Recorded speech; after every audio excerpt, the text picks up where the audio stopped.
Our speaker is a content marketing and metadata librarian at the De La Salle College of St. Benil.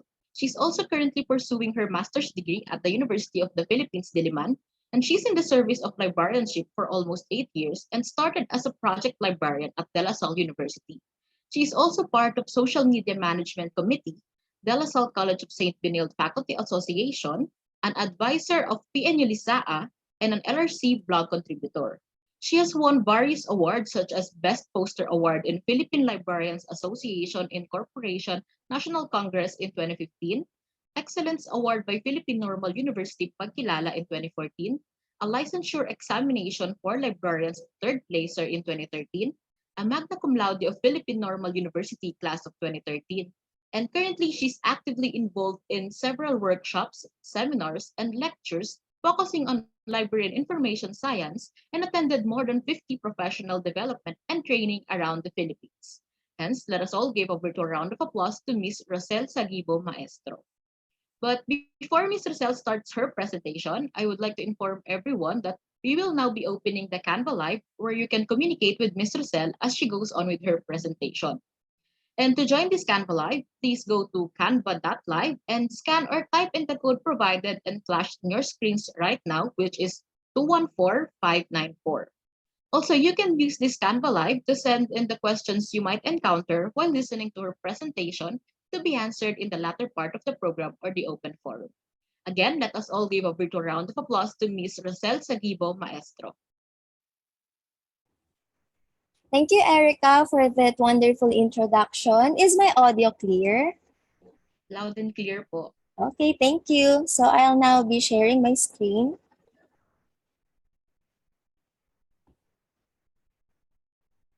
And how about that? Can you see my title slide? Yes po, ma'am. Okay. So good morning again, everyone. And before we begin, I'd like to congratulate everyone, the participants, for making it this far. So this is your last session for the Just Canva webinar workshop series. And also I would like to congratulate in advance our organizers for a job well done. And it's really an honor to be invited here sa ating alma mater. It really feels good to be back, kahit virtually lang. So yun, thank you po for inviting me, and thank you to everyone who attended who joined our webinar for this morning. So again, our topic is about branding and social media mastery. As you can see from my slide, you'll see elements of Filipino culture. So one of the objectives of this workshop series is also to promote yung Filipino culture elements in Canva. So you can see from the title, it's a font called Kawit. Meron din dong font na Dangwa. So later on, I'll show you how you can look for those fonts. And also you have your Filipino elements. And in this session, we'll be reviewing how you can make a branding out of these elements. And now, before we start, pa-fishbowl muna tayo for today's agenda. Sige, tuhog muna kayo ng fishbowl, kikiam kung gusto nyo dyan. But I'll be discussing what we'll be covering in this session. First, we have two parts. First part is branding, where I'll discuss why branding matters, and then the step-by-step guide in creating your brand, and I'll be discussing briefly the workshop, what you'll need to do for this session. And then we'll take a quick break before proceeding to the second part, which is social media mastery. Let's talk about the ultimate goal of social media and how you can master social media using Canva. Okay, tara, let's session. Kung logo lang ba talaga yung basihan sa pagbabrand. And now this is the part 1 of our session. It's about branding. But first, let's know about the differences between a product, a brand, and branding. So we have here the definitions. If you will read it, ang summary lang naman niya ay makikita natin dun sa illustration. So when you say it's an apple juice, it's the product. Hindi mo pa alam kung anong brand siya. Pero kapag nakakita ka na ng ganitong packaging, anong brand kaya ito? Siyempre, pag kinalakihan mo to, alam mo na siya ay Zesto. So yun yung difference ng isang product. kapag meron na siyang branding or meron na siyang brand, there's a name, a term, a design, a symbol, or any other feature that identifies it from other competitors or other sellers. And the process of branding is endowing products and services with the power of a brand. That's why branding matters because it helps people to quickly identify and experience their brand, and it gives them a reason to choose their products over the competitions by clarifying what this particular brand is and what it is not. So it makes you unique. And that's why a brand is a promise. Di ba? Pag nag-promise tayo, kailangan na-deliver natin itong promise na to. It's about what you do and why you do it. And every aspect of your business should deliver on this promise. So ano ba yung mga kailangan natin gawin para kung meron tayong gagawing brand, ay makapag-deliver tayo sa magiging promise ng ating brand.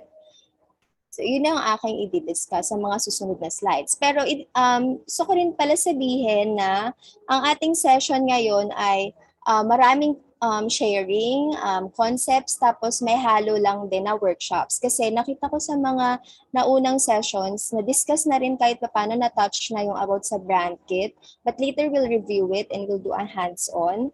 And also, yung sa color wheel, yung mga combinations yun. Kumbaga, i-integrate natin yung mga napag-aralan ng mga nakaraang sessions. So again, first, we start with the purpose. Ano nga yung sinasabi ng commercial na to? Di ba pag nakita mo yan, na may isip mo yung tanong niya. Ang tanong ng Nescafe ay, para kanino ka bumabangon? Yun, bumabangon tayo for a purpose. So, like in creating your brand, or for example, sa amin na mga nagtatrabaho na, we'd like to promote our brand kasi existing na yung brand namin. For example, ako, ang brand namin is the Center for Learning Resources within College of St. Benilde, De La Salle College of St. Benilde. So, I'd like to intensify the promotion of that brand. And for those naman na ang purpose ng pag-attend ngayon is gagawa sila ng brand from scratch, yun, kailangan mo mag-start with a purpose. So, you ask yourself, what does your brand exist? Why does your brand exist? And what is your brand's promise? Di ba si BDO, ang promise niya, we find ways, si SM, we got it all for you. So mga ganun, kailangan mo isipin, ano ba yung ipapromise ko sa aking customers, sa aking audience, sa aking clients. And yung promise na yun, kaangkla kung bakit nag-exist yung brand mo.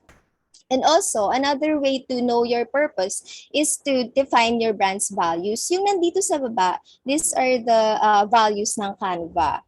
So yan, sabi niya, set crazy big goals and make them happen, be a good human, empower others, pursue excellence, make complex things simple, and be a force for good.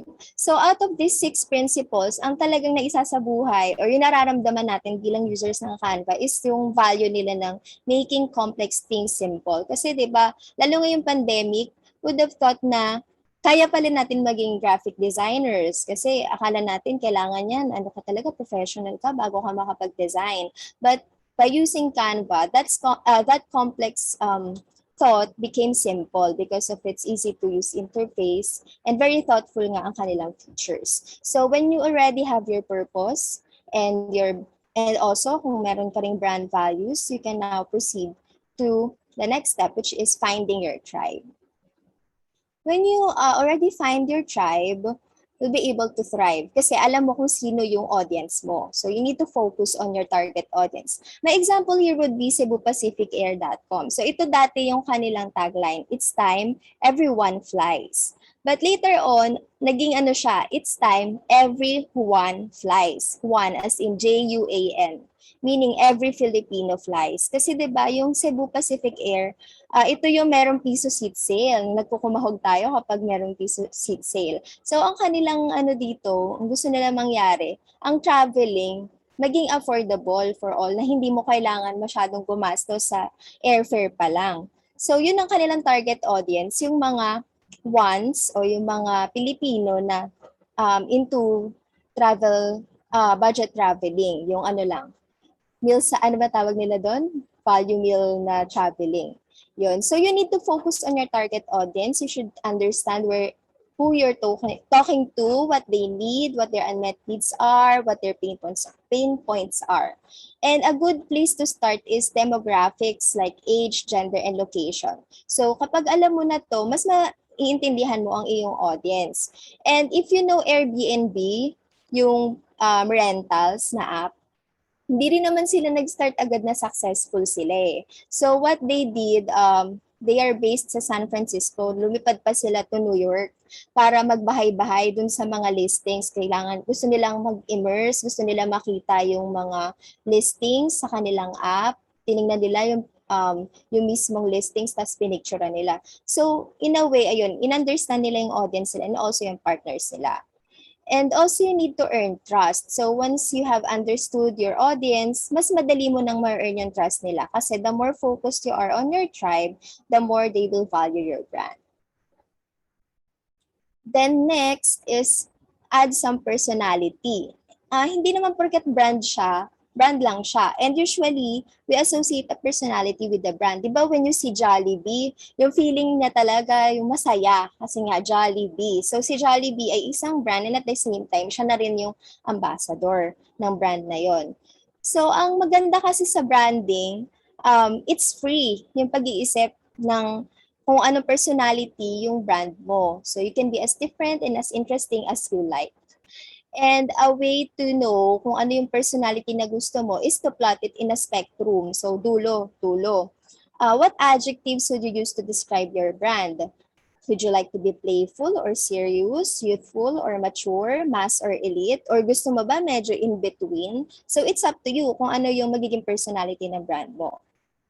And you can find your place among the 12 brand archetypes. This is by Carl Jung. So we have here the sage, the innocent, the hero, the regular guy, the caregiver, the creator, explorer, rebel, lover, ruler, and jester, and magician. So yan yung mga sample ng brand. So makakonect nyo naman bakit siya naging innocent, siya hero. But you can read more about this. Just type that 12 brand archetypes by Carl Jung.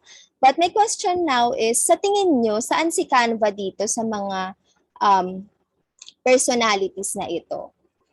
Can you type sa ating chat box? Saan kaya dito si Canva? Anong klase siya na personality?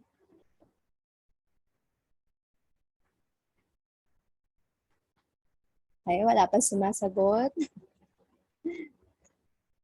Okay, consider na ang Canva ay, if your guess is creator, your guess is right. Canva is a creator. So when you build your brand, you think about saan ka ba dito sa mga brand archetypes na to. Kasi a unique personality will help your brand stand out and be remembered.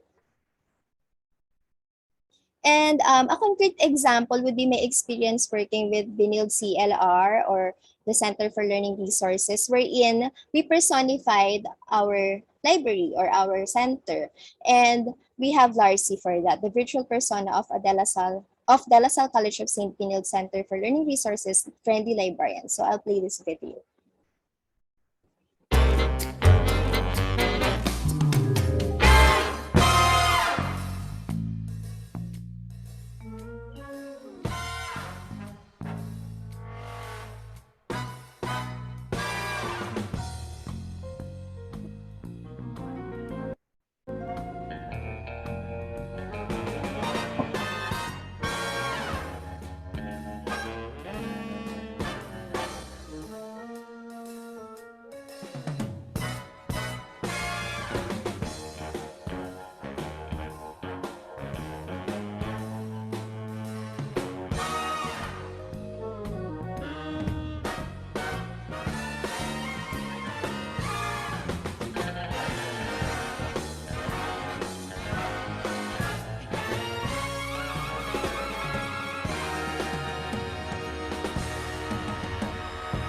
My name's Larcy, by the way.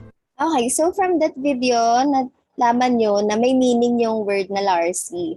It's actually a backronym meaning learned, approachable, reliable librarian. And this is the brand promise through Larcy, providing our clients with the right information sources and services whenever they need this information and services. So we officially launched Larcy last year, July 1, 2020, as a virtual librarian. Kasi dati ang branding ni Larcy, he's one of the learners. Kaya siya Larcy dahil LRC. Yun lang, wala na siyang ibang meaning. But with our branding nung last year, nung nagka-pandemic, ginawa naman namin siyang librarian. And good thing, naging madali yung shift nung branding because hindi ba naman siya masyado pang na-promote nung na-launch siya as Larcy. And dito naman sa baba, makikita niyo yung mga promotional materials namin nung week na nilaunch si Larcy. Kasi along with his launching is nilaunch namin ang aming website, ang aming live chat facility, yung subject guides or bibliography webpage, and also nagkaroon na kami ng social media accounts. Tapos, later on, nagkaroon din kami ng mga series na ang bida rin ay si Larcy. So, gamit na gamit talaga yung mukha ni Larcy sa aming mga promotions. So, first, we have the Larcy Spotlight wherein nag-feature kami ng mga databases one at a time. Tapos, meron din kami tinatawag na Larcy's Pro Tips wherein mga video tutorials ito, mga short video tutorials on how you can make the most out of your experience sa Binold CLR or LRC. Medyo nai-interchange ko siya kasi by the way, before LRC kami, Learning Resource Center. Tapos recently lang this year, nag-shift na kami to CLR. So yung masashare ko rin later is pati yung rebranding experience namin. So yun, dahil nakapag-add na kami ng may personality na, tapos nakapag-add din talaga kami ng itsura for Larcy, naging successful naman yung aming branding.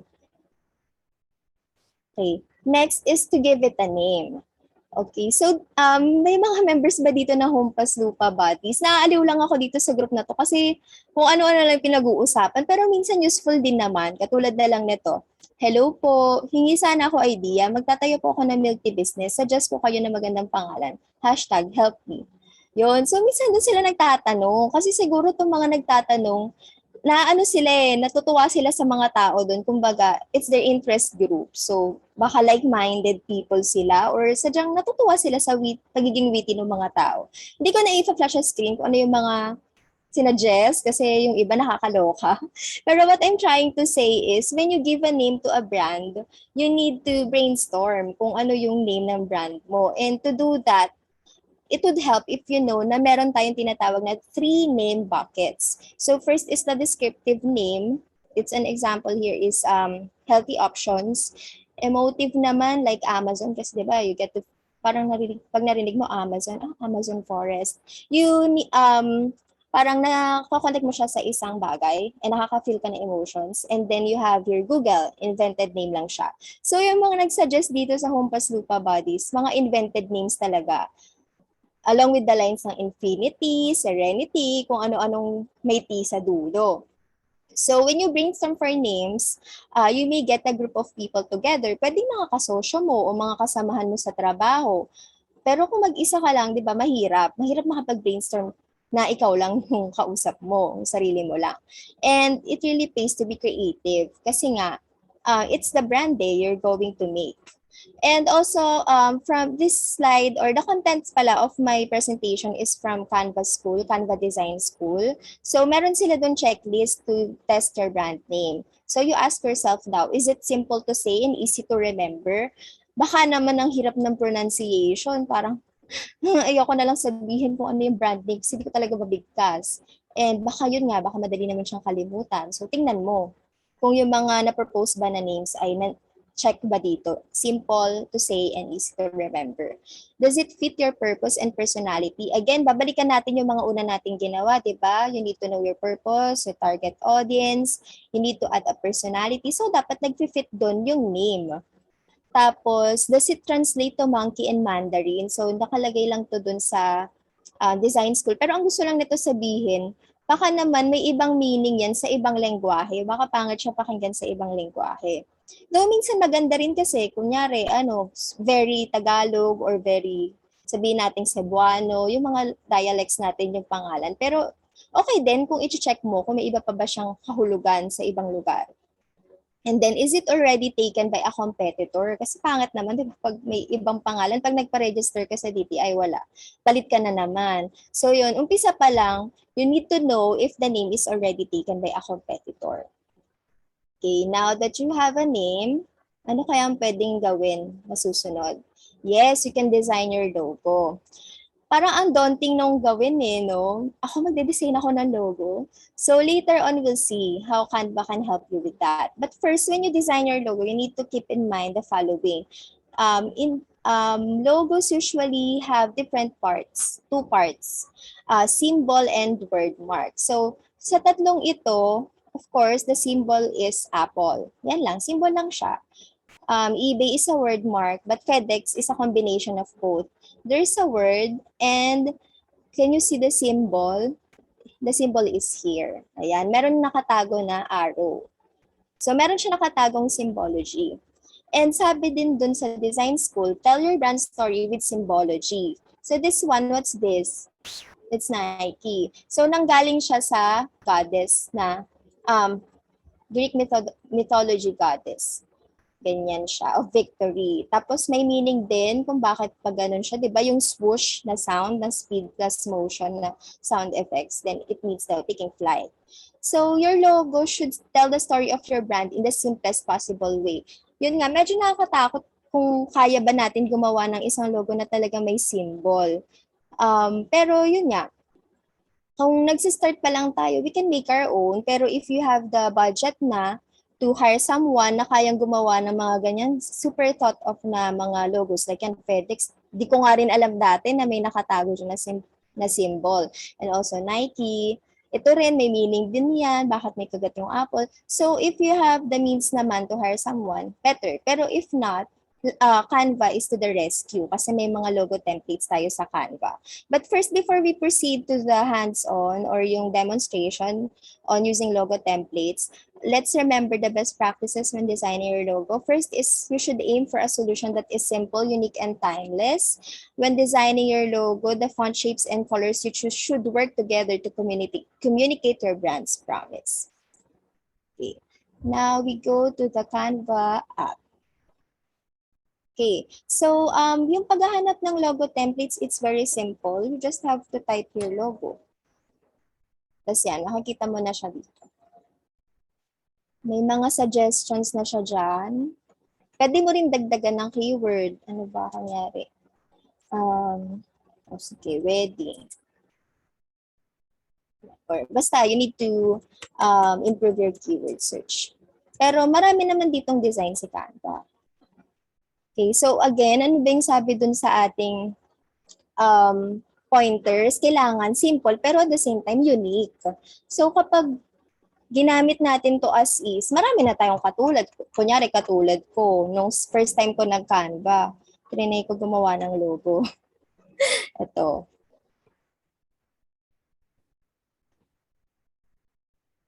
So, trinay ko lang. This is a logo para sa aming barkadahan na You Only Live Once na YOLO, estimated in 2018. So, kitang-kita agad, di ba? Dito siya galing. Pinalitan ko lang yung pangalan tsaka yung date. So, baka marami nang gumamit nitong logo na to, hindi na ako unique. So, for starters, pwede naman. Pero yun nga, baka maraming nang kaitsura yung logo mo. So, another way would be to search for an inspiration, pero i-ano mo pa rin siya, i-edit mo pa rin. So, yung second logo na nagawa ko, again sa Canva, ano naman to yung pag-explore natin is limitless. Kaya wag ka maiiyak kung hindi masyado maganda yung una mong nagawa kasi later on, pag na-master mo naman na yung Canva, makikita mo rin yung progress mo. So, ito naman yung second ko na gustong gawin. Gusto ko gumawa ng logo para sa isang siomai na product. So, sabi ko, ay, parang bet ko na ganito siya, parang pabilog, tapos dito merong bowl, tapos nandito yung mga ingredients. Tapos yun, trinay ko lang. Ayan, ganyan ginawa ko. So, hindi siya super ganda. Pero I mean, yeah, for small businesses, pwede ka dito talagang gumawa. So, ang ginawa ko lang dito, naghanap ako sa elements. Siomai. Yes. Pili ka lang, anong gusto mo dyan texture. Pwede ka rin mag-graphics. Kasi meron siyang filters, di ba? If you want real photos, graphics, pwede mo rin nga siya dito i-filter by color, by orientation, animation. And kapag di ka naka-Canva for education, yun din, gusto mo free lang. Kasi nga di mo may export kapag may ano siya, kapag naka-Canva Pro or premium yung picture or element. So yun, sinearch ko lang siya, tapos yung font, nag-experiment ako, pero gusto kasi siya, hindi ko lang sure kung bumagay siya. Pero matagal ko na to ginawa. Pinapakita ko lang na you can do that. So, ayan, tagi-isa lang siya, tapos namumove siya. And then to download, yun, pwede mo na siya i-download dito. Na-discuss naman itong pagda-download sa mga naunang sessions. And then another one na ginawa ko rin is this.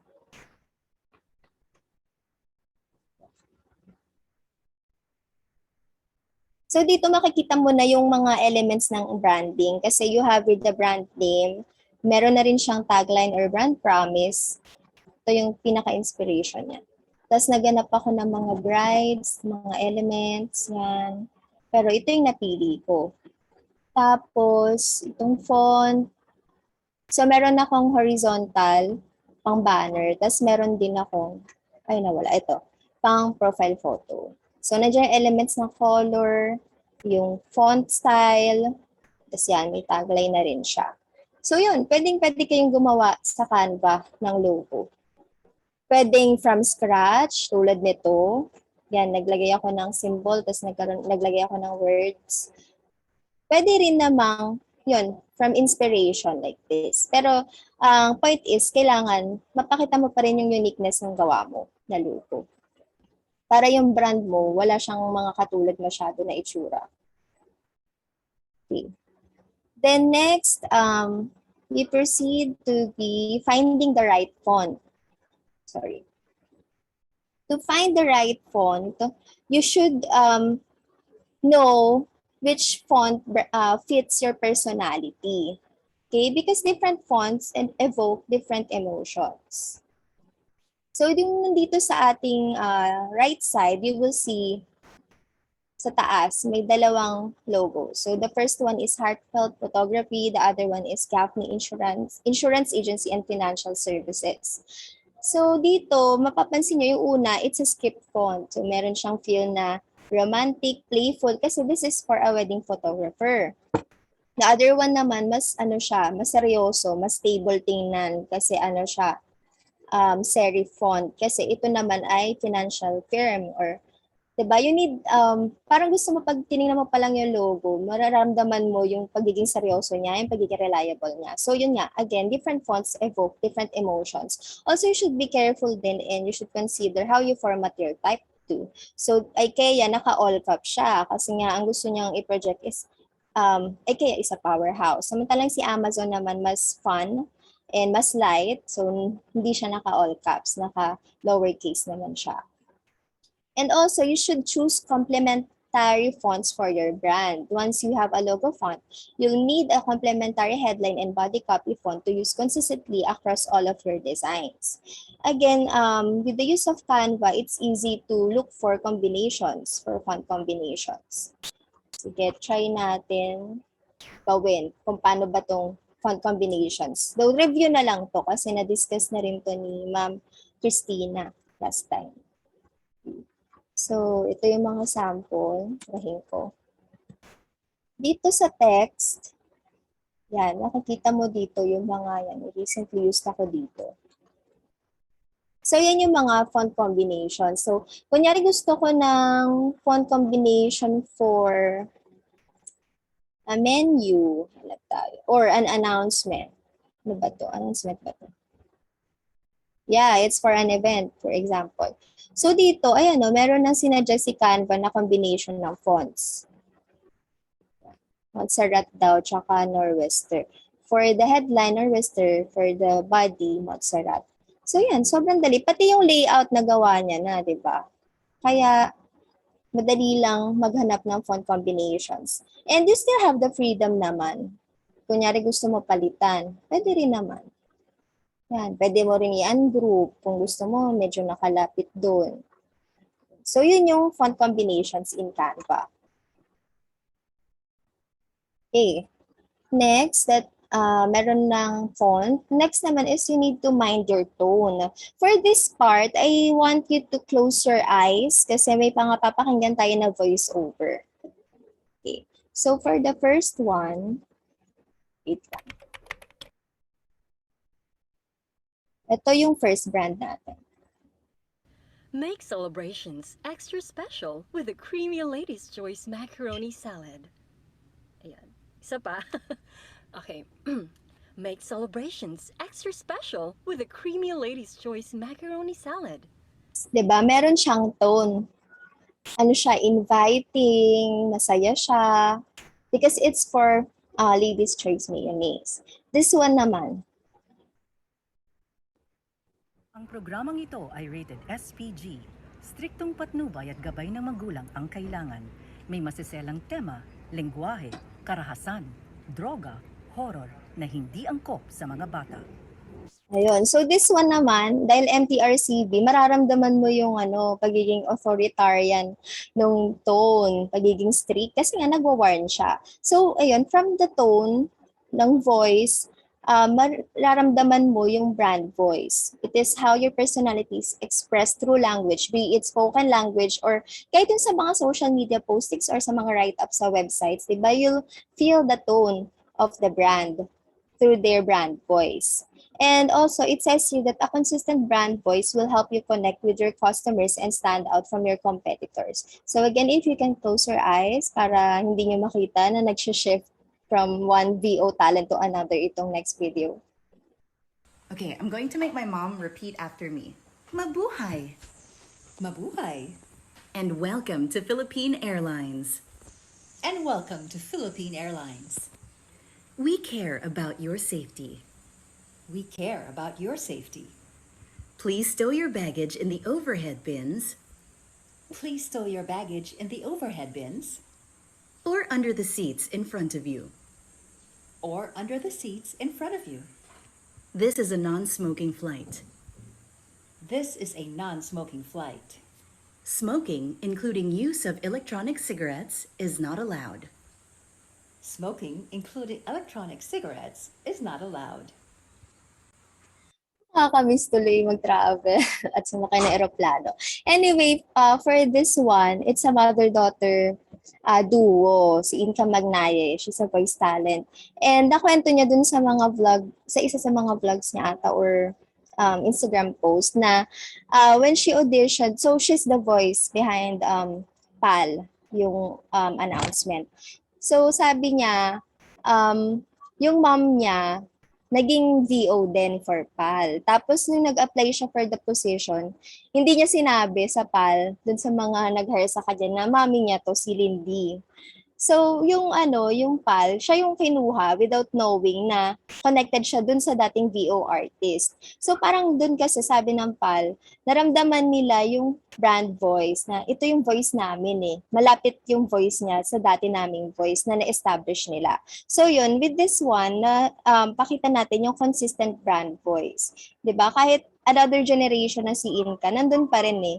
Halos same pa rin sila ng tone ng mama niya. Okay, so again, a consistent brand voice is very important. So that's just one of the examples.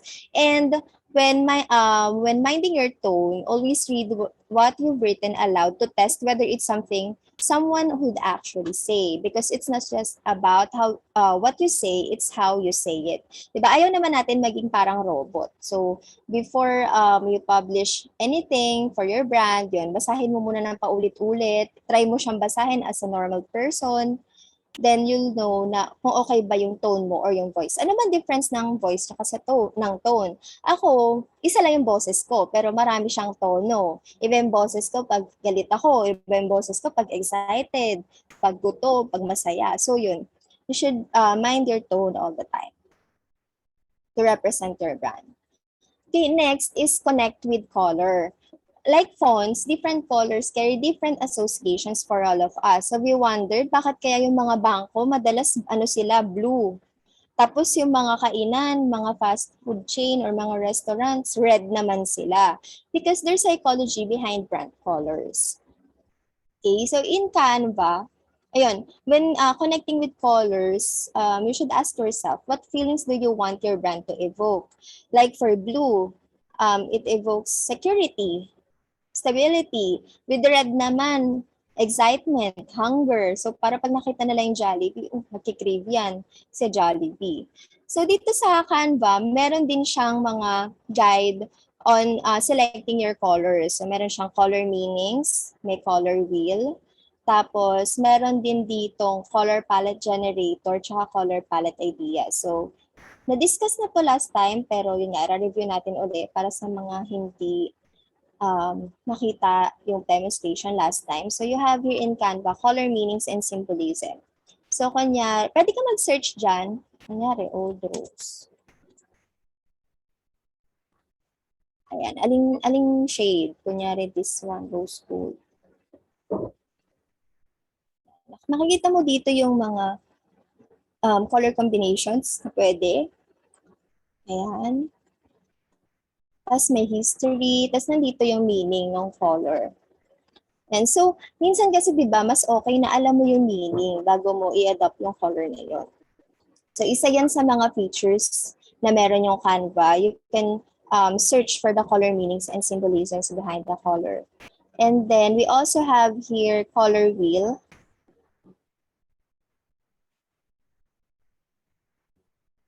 Ito naman, pag inaaral mo pa yung basics ng mga colors, ayan. So, when you pick a color here, it will tell you ano yung complementary na color sa kanya, yung magandang combination.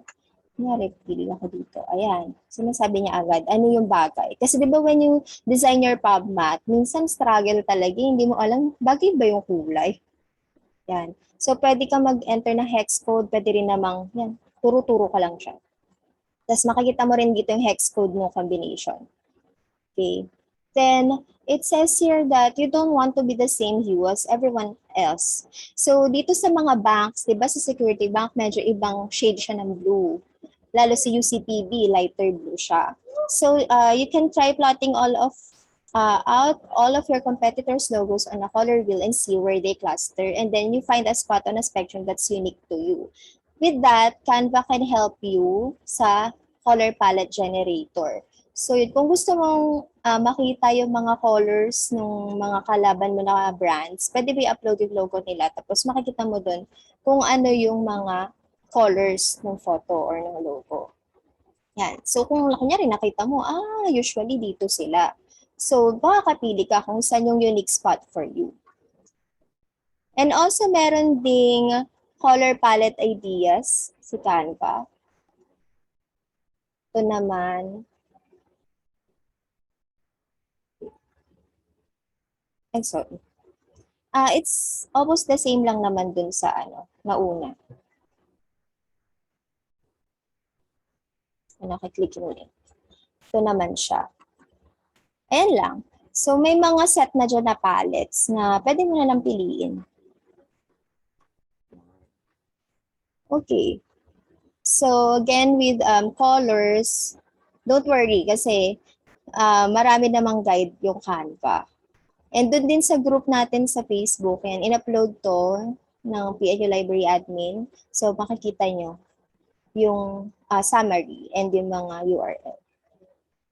Okay, next is style your imagery. So, malapit tayong matapos sa branding.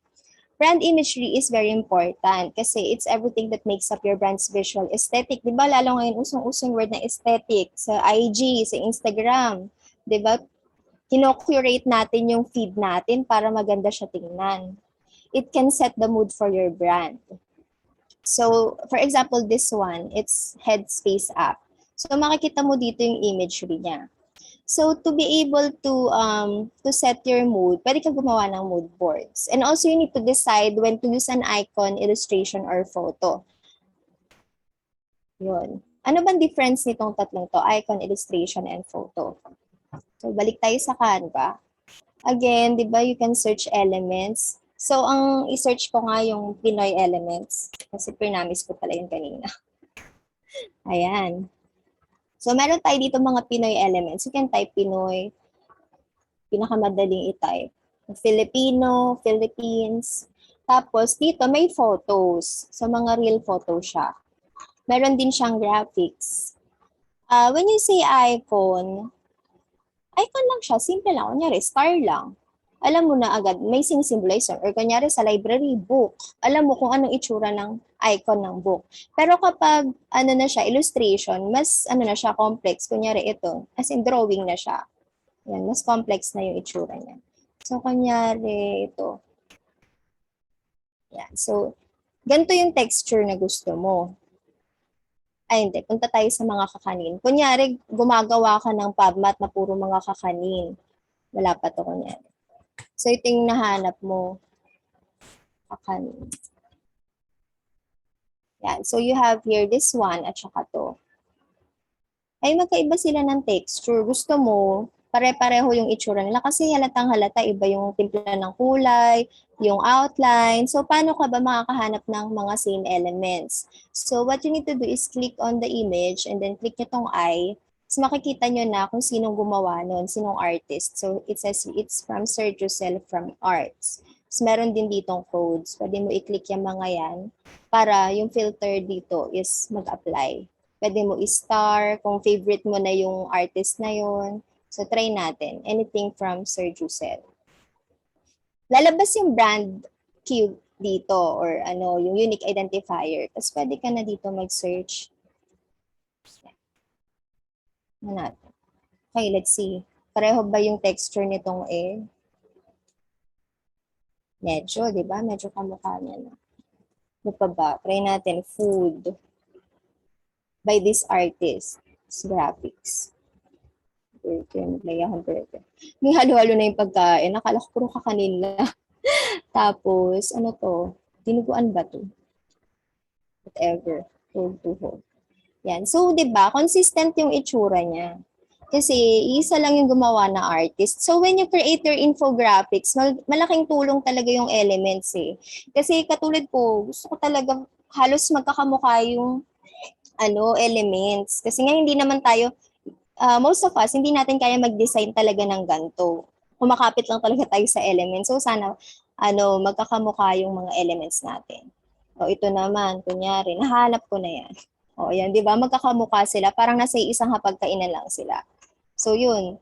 That's one tip. You can use this eye icon to know kung sino yung artist. And ito rin, pwede mo rin itong gawin. See more like this. Wala ito. Tapos, baka makalimutan ko na pala. Going back sa font, yun nga, sabi ko, meron ditong font na Filipino feel. So, yun, si Kawit. May iba pa, hindi ko lang nakabisado. Yan, Kawit. Di ba para siyang signage sa jeep? Meron din ditong Dangwa. Yan, explore nyo lang. Kung ang feels, lalo kapag buwan ng wika, di ba? Gusto natin ng mga merong Pinoy feels yung mga PubMats natin. Okay. So, pag naka-decide ka na kung icon ba, illustration, or photo, kasi may mga kanya-kanyang pros and cons ito. Siyempre, pag icon tsaka illustration, imagination mo ang limit eh. Pero pag photo kasi, mas nararamdaman yung emosyon eh, pag photo, kasi it's the real thing. Next is you need to apply a filter. Or you can apply a filter because it can give your images a unique look and feel. So vibrancy, contrast, and composition are all ways you can make your images more ownable. Pwede mong timplahin, pwede mo rin namang gamitin yung mga nandito na sa Canva. So gawa ulit ako try ko na lang to. Search tayo ng photo na. Photo talaga para mas maganda mag-filter. Library naman. Kasi Library and Information Services Month ngayong November. Gusto ko photo. Maganda ng mga library, di ba? Sige, ito. Tapos, ito. Yan. Medyo magkaiba yung itsura nila, yung timpla ng kulay. Pero you can create your own filter. To do that, just click on the photo, then click Edit Image. Then you have here brightness, contrast, saturation. Pwede mo yan timplahin dyan or pwede namang mamili ka dito sa mga preset. Kunyari gusto ko medyo whimsical. Ay, hindi pala maganda. Afterglow. Ayan. Pwedeng ganyan. See. Diba? In a way, medyo naging magkamukha na yung filter nila. Pwede mo rin siyang timplahin. Intensity. It's up to you kung gaano ka-intense. Pero yun, kung gusto mo ng branding, syempre, pagpaparehuin mo yung values. What else? Saan pwede mo i-edit dito? Ayun nga, yung brightness, contrast, and saturation. Just remember the values na pinuput mo. So yun, kapag ginawa mo tong PubMat, tapos iba-ibang poster siya, di ba? It feels like it's from one series lang. So that's how filters work in Canva. Okay, next is, it says here that consistency is key. Yun nga, this is a screenshot of the Headspace app. It's a meditation app. Ang cute niya lang, kasi tingnan niyo yung colors, di ba? Ang kalma lang. Tapos yung mga pictures niya rin, yung mga illustrations niya. Alam mo na, they belong sa iisa lang. Isa lang yung gumawa ng photo or nung illustrations. And yun nga, hashtag aesthetic siya tingnan. So do all of your images follow the same aesthetic? Do they work in sync with all the other elements of your brand? So I think for Headspace app, na-achieve niya naman yun. So yun, we can take that as an example. Okay, next is, ito na, gagawin na natin yung brand kit. Kasi alam na natin yung elements meron na tayong logo, alam na natin anong font combinations yung gusto natin, yung colors, and yung imagery din. So make sure they work together in harmony to create a consistent brand experience and deliver on your brand promise. Usually for institutions like mine, meron pa nga kami tinatawag na style guide. So it's an official document na parang yun na yung Bible namin na mga nagde-design, na yun yung titingnan namin kapag nagde-design kami. Kasi kailangan namin sundin yung mga nakalagay doon. Tsaka maganda to kasi kunyari, hindi naman forever ang mga tao sa mga companies, di ba? You can pass on kung ano man tong pinapractice mo when it comes to designing for your brand. And also with Canva, you can translate this style guide to a brand kit, or kung it's for your own business naman, kahit di ka na gumawa ng style guide, pero pwede rin naman. Pwedeng itong elements, diretso mo na siya sa brand kit.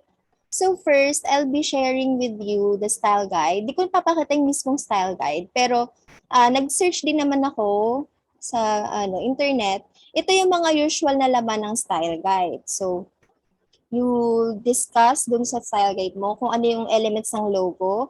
Minsan, ina-explain na rin dun anong meaning ng logo.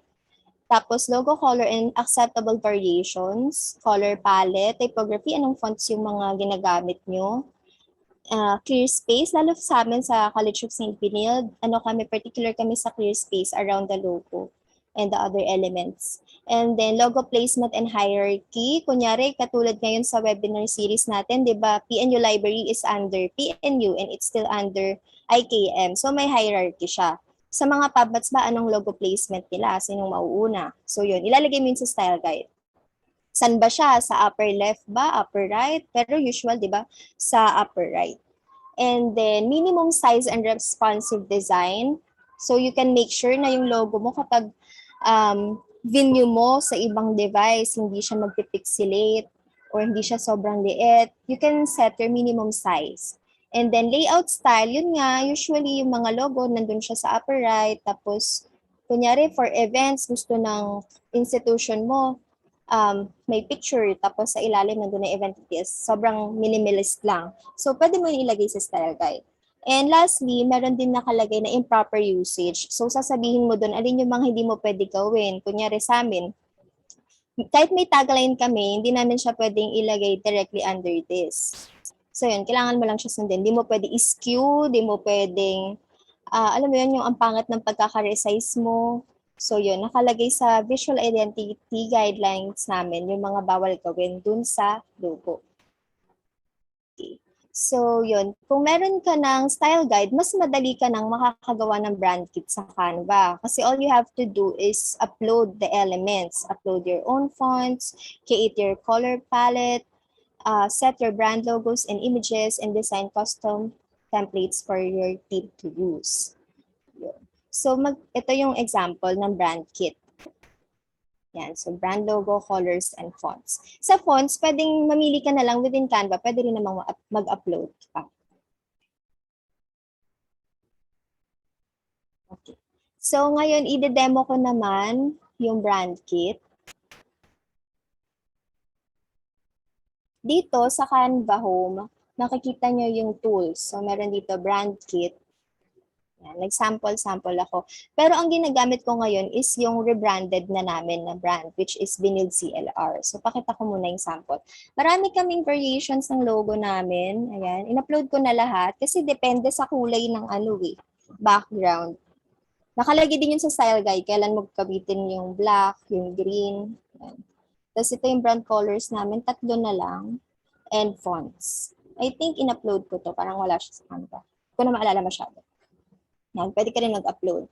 So, yung sa demo, ang itatry natin, kasi medyo bago lang din tong brand kit. So, when I started using Canva for LRC pa kami nun.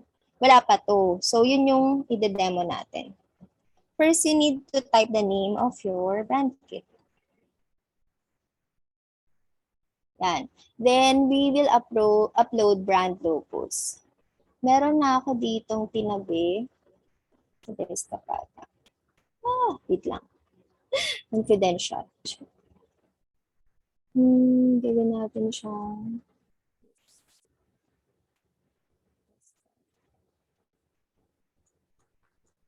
Screenshot.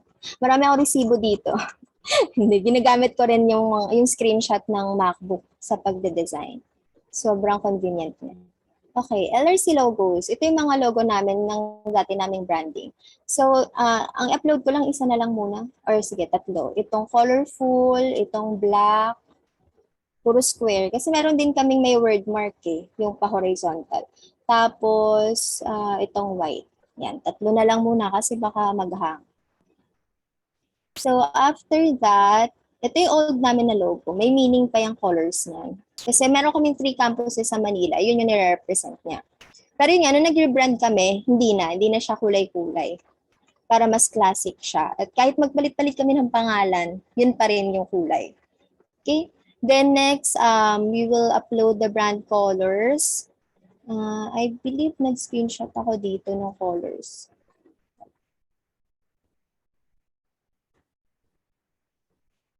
Okay. Dito tayo sa brand kit. Yan. So, yung colors namin dati ay ito. Madami. Yan. So, try natin siyang i-incorporate sa ating brand kit. Minimize ko lang. Yan. Dahil ito ay screenshot, di ko siya maka-copy-paste. Kaya, bigyan ko ng name, yung palette. Ita-type ko isa-isa. Ayan, hindi ko siya ma-select. Pero mabilis lang naman yan. So, this one is 417630. Ayan, di ba? Nahanap niya agad. Okay, yung light green naman. E8 T59C. Next, yung red. Particular tayo sa kulay kaya yung hex code yung nilalagay natin. 252A. Next, pink naman. F59CAA. Next, we have, wow, nahulaan. Pero hindi yan. Hindi yung exact. FAB914. Ay, 4 lang. Hindi 5. Okay. Next, we have yung beige. EDE1BC.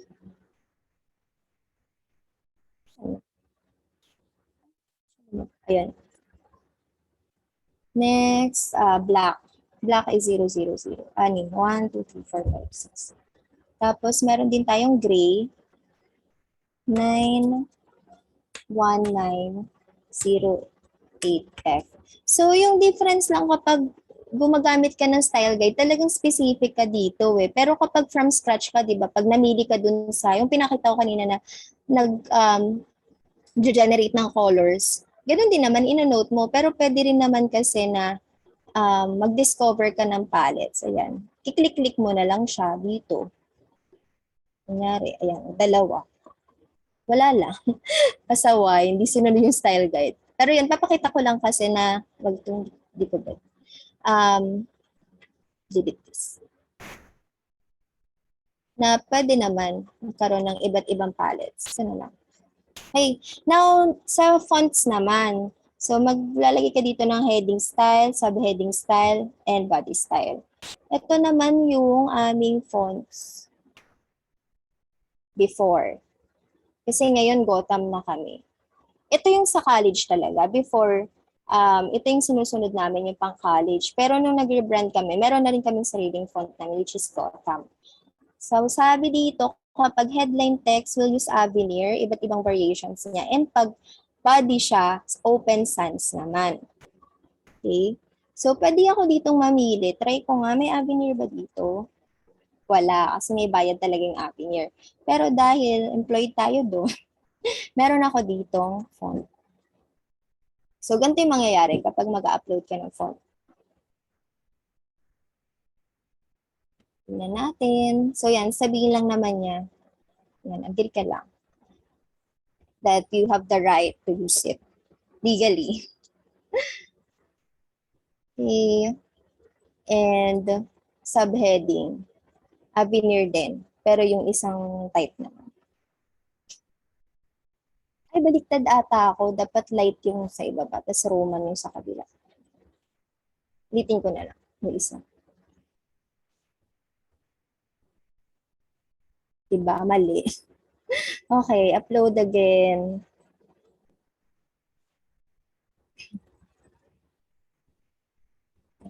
Pero yun nga, kung wala namang specific na font na wala dito, tas wala sa Canva, pwede na lang kayo mamili ng mga available na. Then, for the body, it says here, we can use Open Sans. Ayun, meron na. Ayan. So, meron na tayo ditong uploaded fonts. Kompleto na ba? Meron na tayong logo, meron na tayong brand colors, meron na tayong brand fonts. So, yun. Close ko muna ang ating kodigo. Okay. Meron na tayong brand kit. Ngayon, paano ko na ito i-apply sa designs ko? So, gawa tayo ngayon ng panibagong design. Kunyari, poster. I-blank na lang. Kinuha ko lang yung dimensions. Yan. So, kapag nagawa mo na yung brand kit mo, makikita mo na rin siya dito. Tama ba? Sa folder. Medyo bago lang din ako dito sa brand kit. Mali ako. Hindi. Kung ano yung mga nilagay mo sa brand kit, papasok na siya dito, kunyari sa logo, papasok siya dito sa style. So, una natin yung logo muna. Yan. Pwede ko palitan yung brand kit. Ayan o, diba? Ito tayo, LRC. Okay, which logo daw ang gagamitin ko? Sige. Ito na lang. White tapos white. Hindi, ang problem nga kasi dito sa logo na to, namimili talaga to ng kulay. Kasi kapag medyo yellow, wala na yung letter C, LRC kasi yan. So usually dito namin siya nalagay. Hindi ko nalagay yung CSB logo. Sige, kuha ko ng CSB logo. Yan, may mga folders na rin kasi ako dito. Usually we combine this with the green one kapag itong colored. Kailangan pantay sila, mayayari tayo. Nakakamiss gamitin tong brand na to. Iba na kasi kami ngayon. Okay, usin lang natin. Ka-livestream pa naman tayo. Yan, usually ganyan itsura. Tapos, ngayon, styles naman. So, you have here the fonts. Yan, heading, subheading. At parang akong Avenir. Kasi walang body. But yun, pwede mo namang i-insert yung body.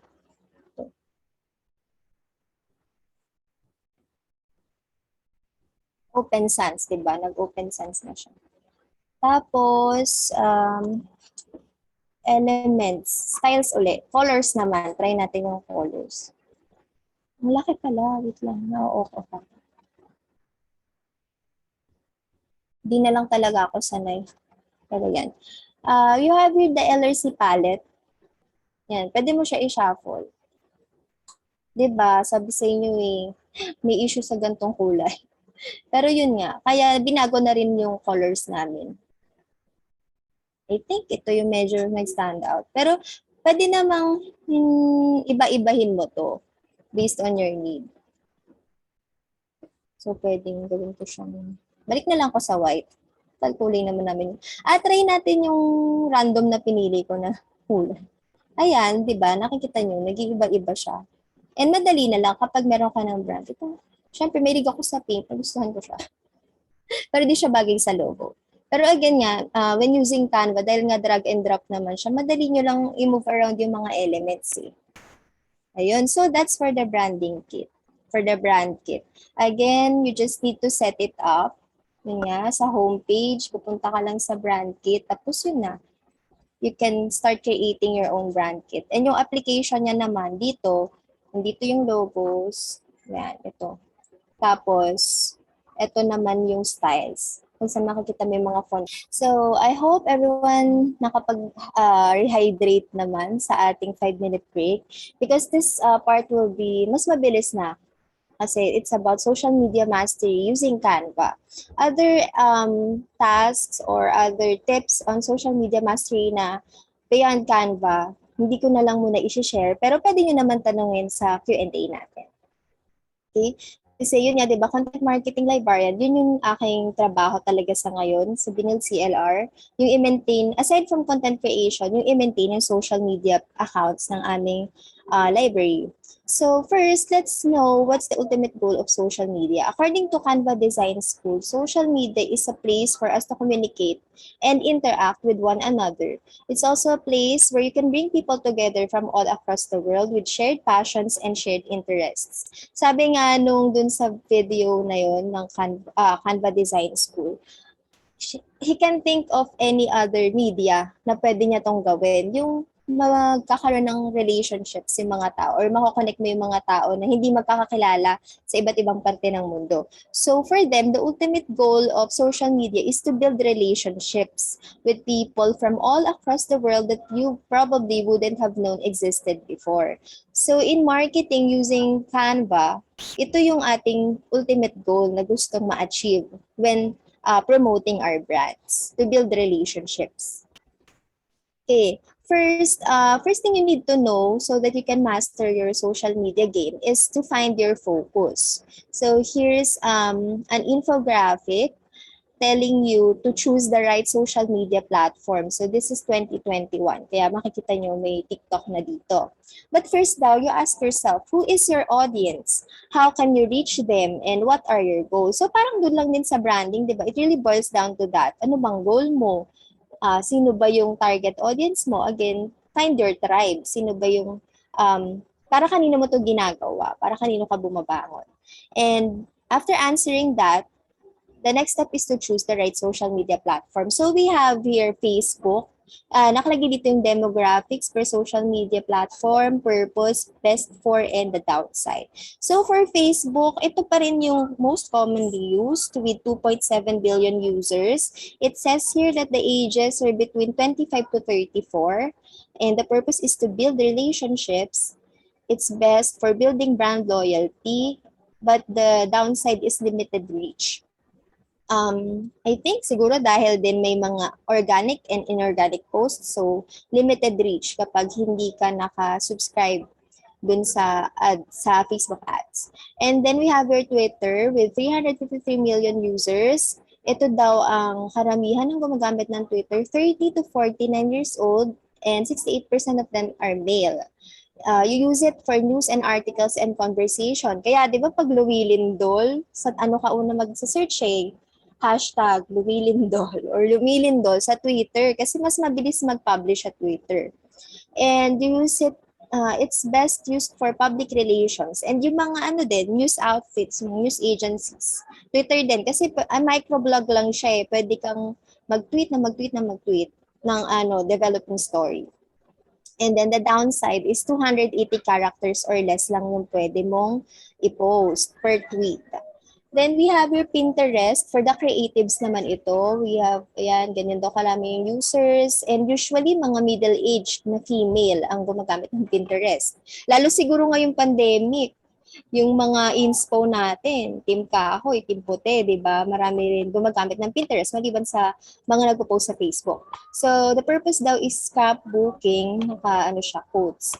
And it's best for lead generation, clothing, art, and food businesses. Downside niya, images and video lang siya.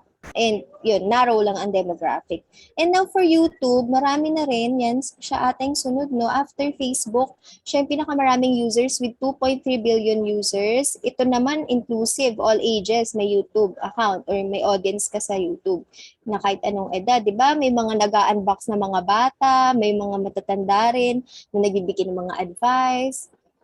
Yun, mga nagtitrend, iba-ibang age group sila. Your purpose for going to YouTube is how-tos. Dati, how-to talaga.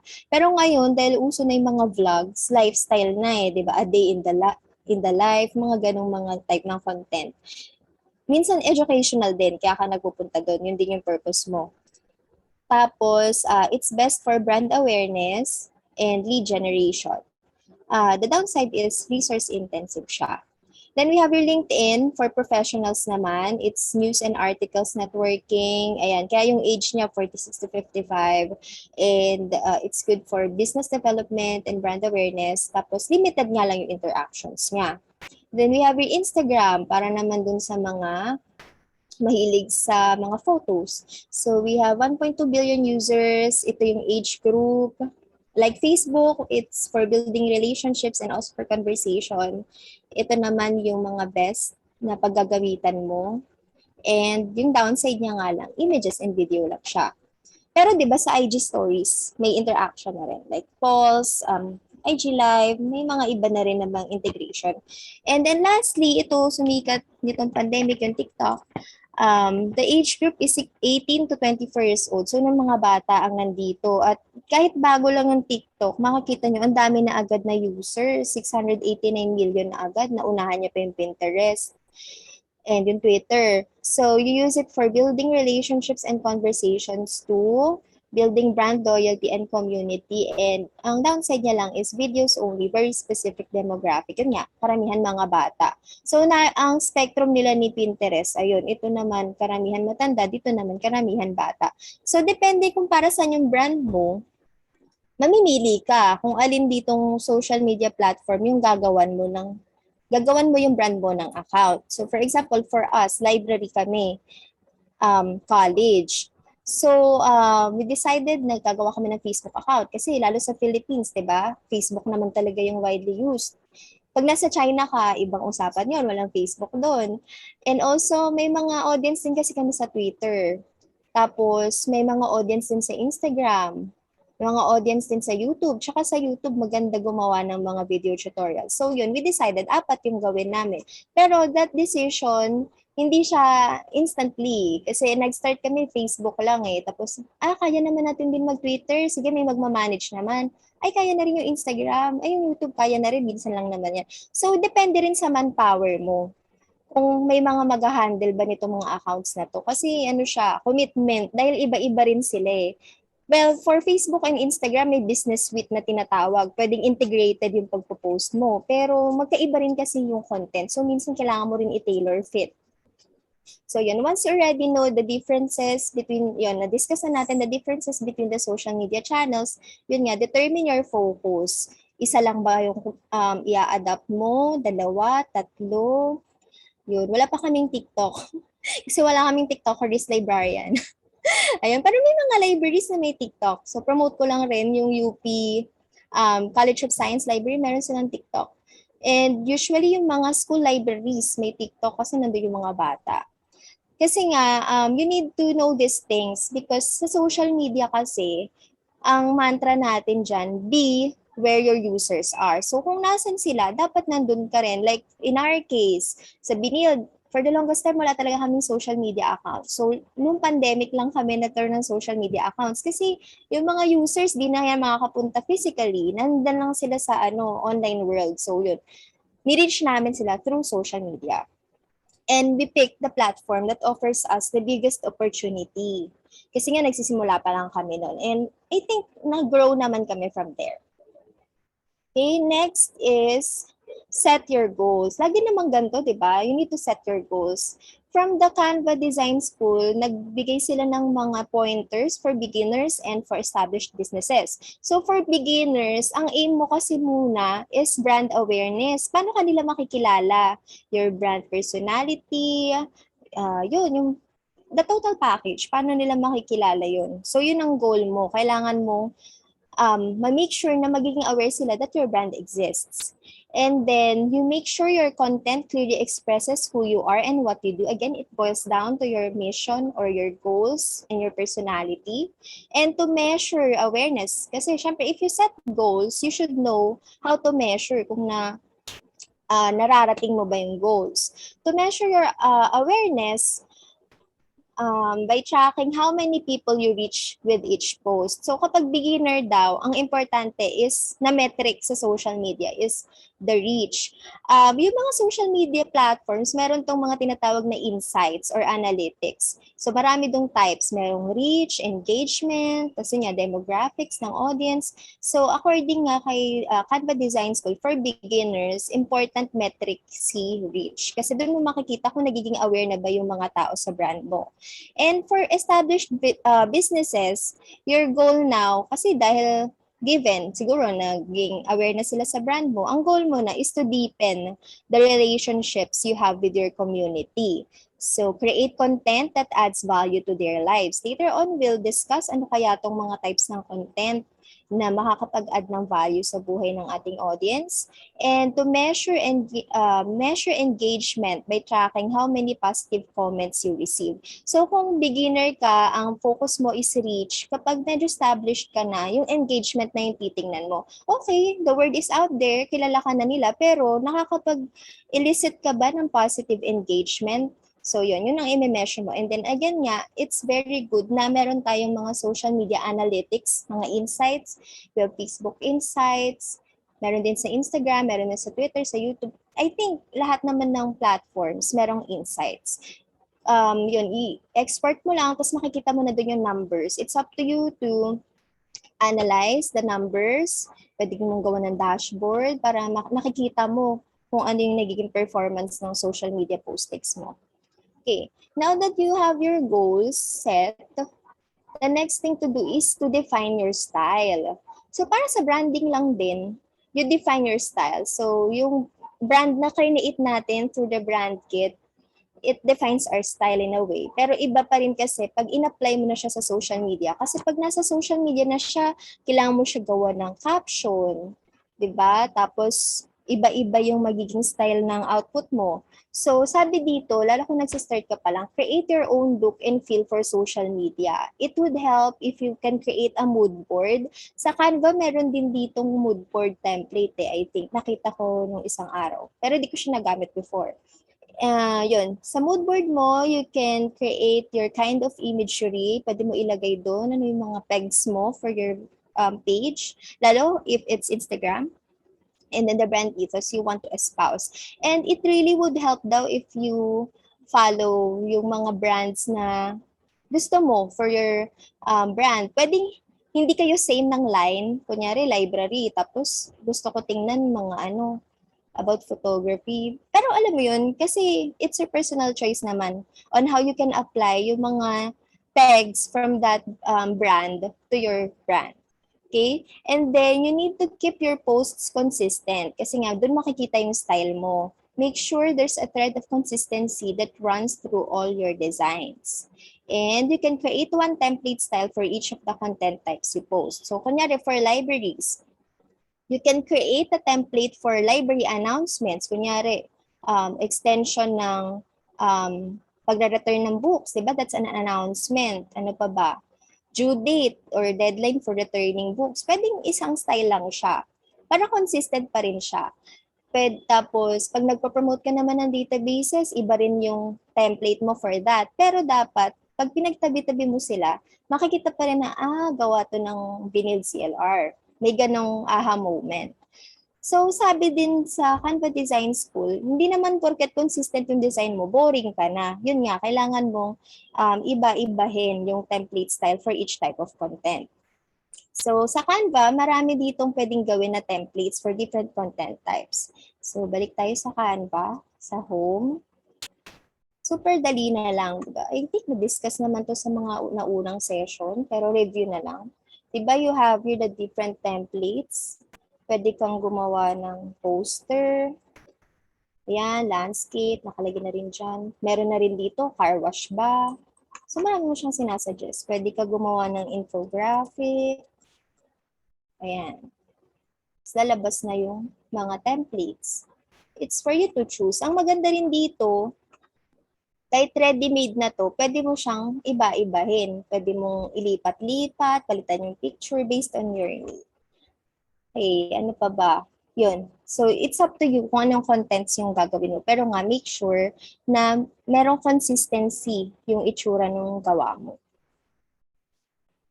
Next is to make it visual.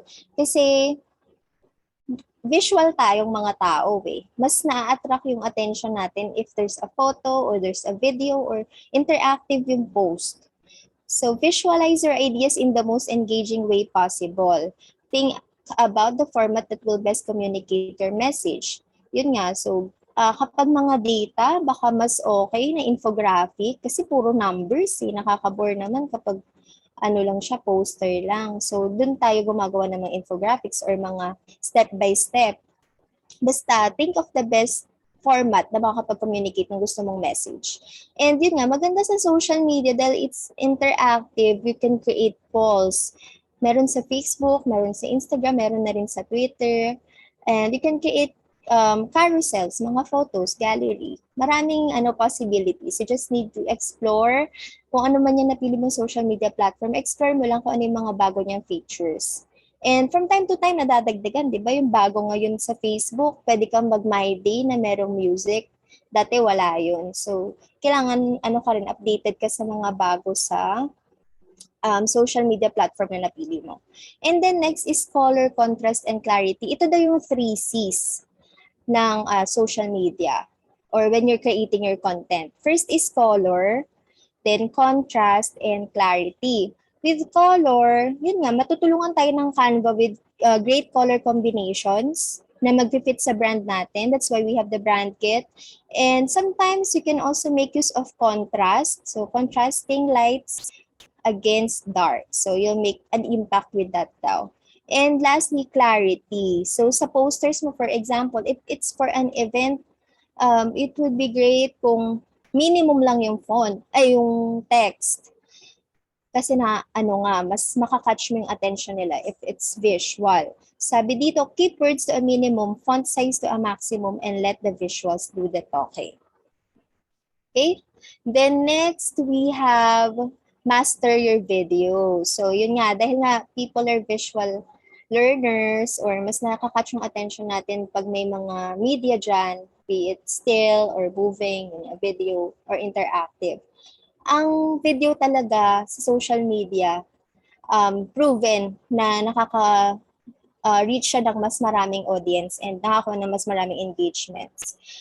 Kunyari sa amin sa CLR, itong yung plinay ko kanina na video ni Larcy, nung nagpunta kasi ako ng paper about this, yung pag-adapt namin ng social media. When I conducted the study, kahit nung June 30 pa namin to in-upload, June 30, 2020, siya yung pinakamalawak yung reach, tsaka engagement. Siguro kasi snappy yung video, tapos entertaining siya. So sabi kasi dito, you should use your time wisely when you create your storyboard. Kasi most people daw, after the 3-second mark, wala na, mag-scroll na yan. So kailangan umpisa pa lang, makuha mo na yung attention nila. And then, hindi naman palaging, 'di ba, puro short clips yung gagawin natin. Kasi minsan, we'd like to tell a story. So, when you tell a story in your videos, you should steer the emotions of the people. So, that's why important na magandang storyboard mo. And you ask yourself, what do you want your audience to feel? Sa Canva, meron din dong video tools. So, hindi ko na siya i-demonstrate. Pero, you can make use of the Canva video tools or you can make use of your other software.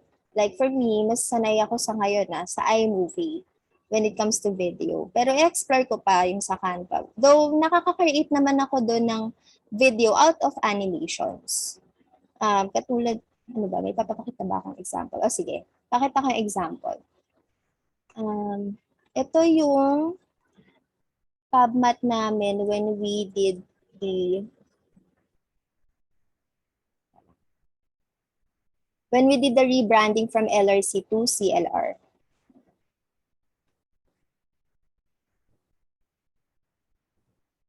Pero yung nandito kasi sa Canva, hindi pa siya yung finished product. Inedit ko pa siya sa iMovie. So, ata. Try natin kung ito yun.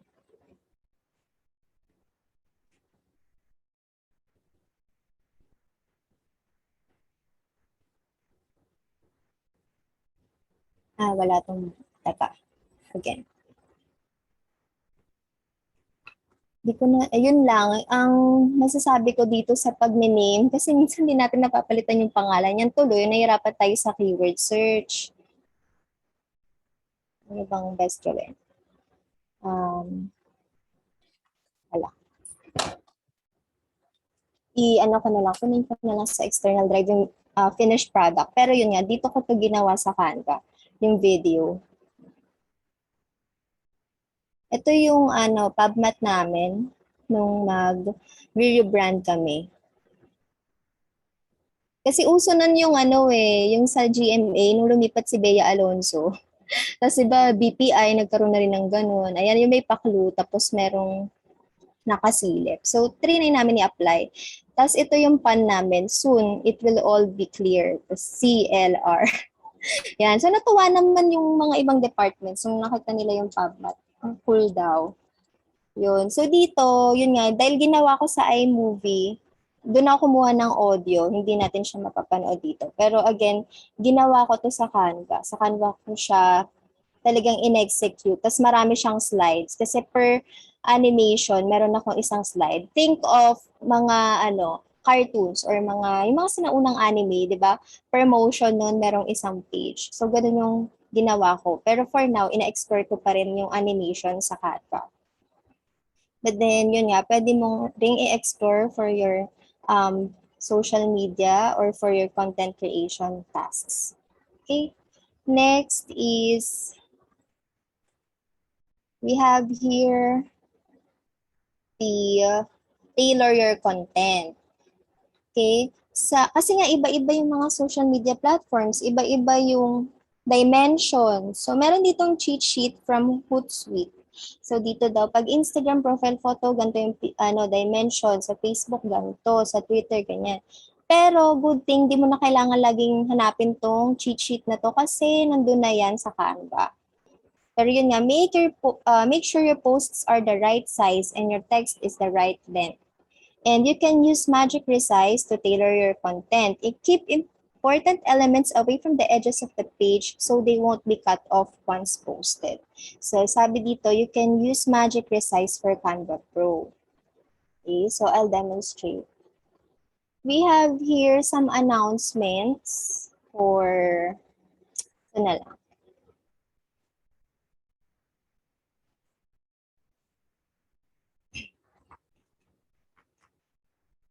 For the database on trial. For example, itong Bookbun. So, itong Square ba to o pang Facebook? Pero usually, I create Square na lang kasi mas mas flexible. Pwede mo siyang ilagay sa Instagram kasi 'di ba kapag hindi naka-square sa Instagram, napuputol siya kapag nasa feed mo na. Yun. Tapos, pwede mo siya i-resize. Kunyari, ipopost mo siya sa Twitter. I-click mo lang yung resize, tapos, search mo dito. So, pwedeng hindi mo nakabisaduhin yung dimensions kasi pwede mo na lang i-type dito, Twitter. Ano daw ba? Twitter ad, Twitter header, Twitter post, yung Twitter post, kunyari. Ang problem lang sa design ko dito, kung mapapansin nyo, yung mga nasa edges. Pero I think pwede ko naman i-extend later itong elements. Tingnan natin kung ano mangyayari. So, kunyari, Twitter post, you have a resize or copy and resize. Parang save and save as lang yan sa docs. So, kapag nag-resize ka, lahat to magagalaw siya. Mag-iiba yung size niya. Pero pag copy and resize, gagawa siya ng isa pang kopya. Tapos, kung ano yung nilagay mo na dimensions, yun yung i-follow niya. Let's try.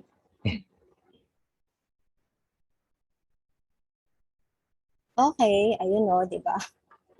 Yun ang sinasabi niya, keep the elements na malayo sa edges. So, ang gagawin ko lang naman dito, minsan it will take time.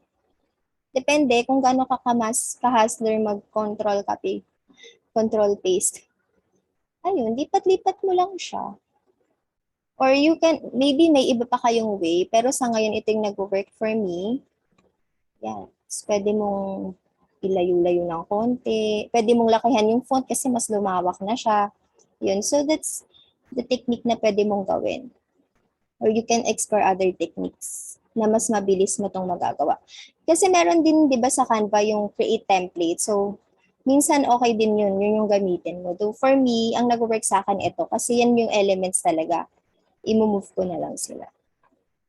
So, it's up to you kung paano mo siya mas magpapadaling gawin. Okay?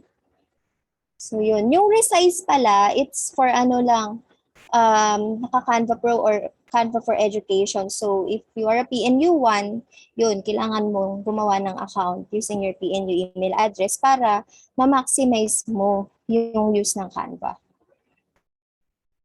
Then, next is educate, inspire, entertain. Ito naman yung different types of contents that you can create. So, dun sa Canva Design School, ito yung mga, ang sinample niya dun is you are a florist.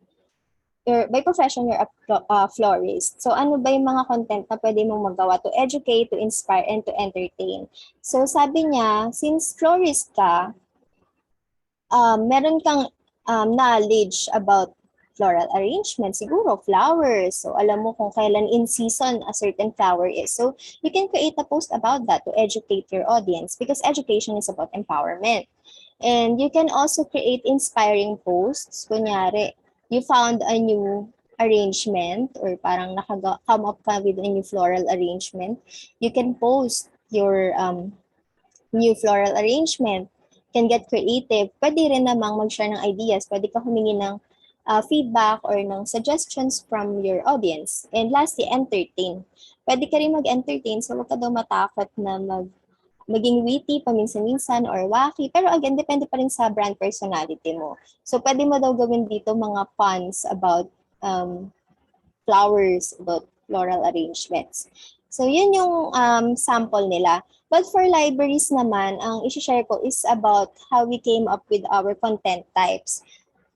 So meron kami ditong parang color palette din, di ba? Kasi we have categories for our content types sa Binold CLR. So meron kaming general library information. So usually ito yung mga service hours updates, yun yung mga announcements on when you need to return the books. We have promotion of services, promotion of collections. Academic community, it's anything about Binold and the LaSalle school systems. User education, ito yung mga tutorial, mga frequently asked questions, or pwede rin kaming gumawa ng, kunyari, about plagiarism, about copyright. And then we have events. Then we have posts na user interaction and feedback ang hinihingi. And we have local community and broader society. Ito naman yung mga happy holidays, Bonifacio Day, National Book Week, mga ganun, mga national celebrations. Okay? So yun, by creating your category types, pwedeng ganito yung gawin nyo, educate, inspire, entertain, or kunyari sa library kasi maraming content na pwedeng gawin. Or kung ano man profession nyo, pwede nyo silang isipan ng content para, alam mo yun, pag nag-plot ka or nag-isip ka ng pwede mong gawin, magagawan mo siya ng variety. Which leads us to planning ahead. So you need to plan ahead. Merong content plan sa Canva.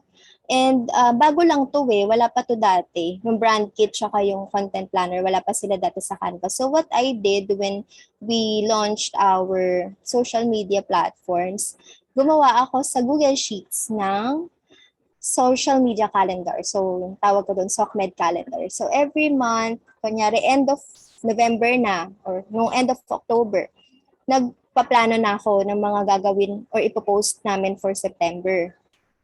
So for us, it's a short-term goal kasi ano siya monthly. Pero pwede ka rin naman gumawa ng long-term goals. Pero for me, mas effective yung monthly. Kasi nakikita mo kung, baka paulit-ulit lang yung post ko about mga ano lang, about promotion of services. Ayun. So for this one, when you are planning, of course, you need to set aside a time to do this. Yan, you need a calendar and then you plot out your content. And since we already have the categories, ganyan yung ginagawa namin para the more colorful it is, meaning the more varied your content is.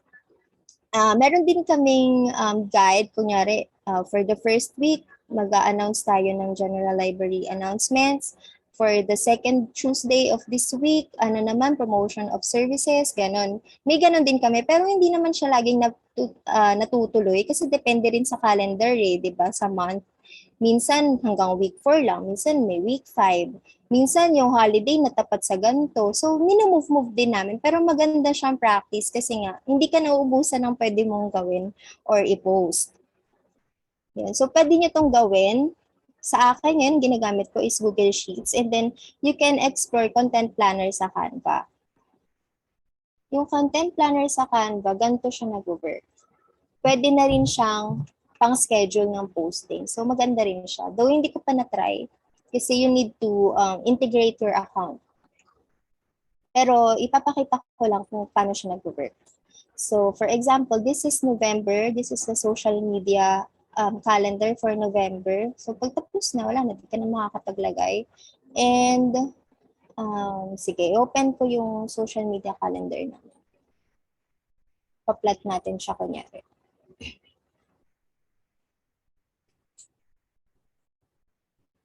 Medyo may structure, no, yung social media planning ko. Kasi nga, it's for a library. Pero if it's for your own business, kung ganito ka kausi na businesswoman, pwede mong gawin, pwede rin namang hindi ganito ka-elaborate. It's up to you.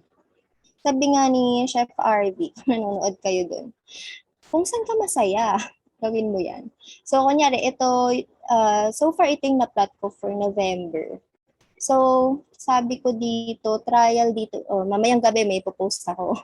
Okay, so bukas magpo-post ako ng about sa LARSI Guides on Information Systems Program. Copy ko na lang muna. Try ko nga sa December, dito na ako gagawa sa Canva. Tab. Pero expert ko muna kung saan ako mas madadalian.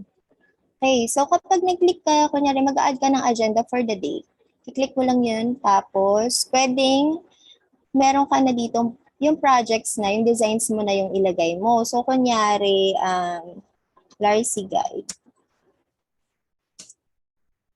ISP. Ayun. So, pwedeng nakaganyan na siya. Ito na siya eh. Tapos kapag multi-page, katulad ko, yung kanina, yung trial databases, naka-multi-page siya. Para kasi minsan tinitingnan ko yung mga past na nagawa ko eh. Pero for this one, ang ginawa ko pala dito ay isang Canva design kada feature. So dito, hindi na niya ako pinapili kung anong page kasi isang page lang siya.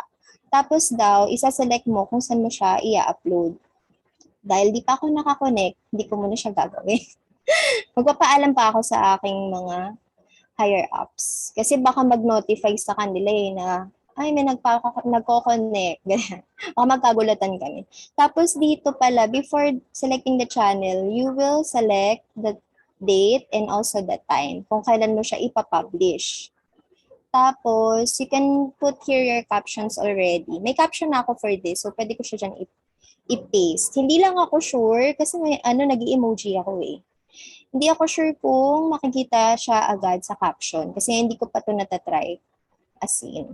So, pwedeng, siguro kapag nakompleto mo na ito lahat, meron ka ng schedule, tapos meron ka ring channel, malalabas na itong schedule post. Sa ngayon, hindi pa. So, save draft ko na lang muna. Ayun pala, kung ayaw ko integrate dito ng scheduled posting, pwede pa lang save draft na lang. Kasi yan na, may ganyan na siya. Yun. So that's how this content planner for Canva works. Tapos, yun nga, kapag naka-scheduled post siya na yung magpo-post sa Facebook, kung ano mang channel yung sinet up mo. And also, pwede rin, kung ayaw mo dito mag-schedule, pwede rin from your design itself, kunyari ito, pwede mo siyang schedule dito. Diba? May nadagdag dito, dati wala yun eh. Ito, schedule. So, pwede mo siya ditong i-schedule. Same lang. Kung ano yung kanina. Date, channel, page, tapos yan. Yung, ito yon yung hindi ko napakita kanina. Pwedeng page, isang page lang. Page 12. Tapos ito yung caption ko. Hindi pa ako makapag-save and schedule dahil wala pa akong channel. Pero yun. You can try kung kayo lang naman yung admin sa page nyo, gusto nyo i-testing, can do, lalo ngayon patay na oras ngayon sa social media, lalo for academic libraries, kasi ang audience din talaga namin sa gabi sila. Kaya gabi kami nagpo-post. So isa yun sa mga practical tips na pwede ko pala i-share. About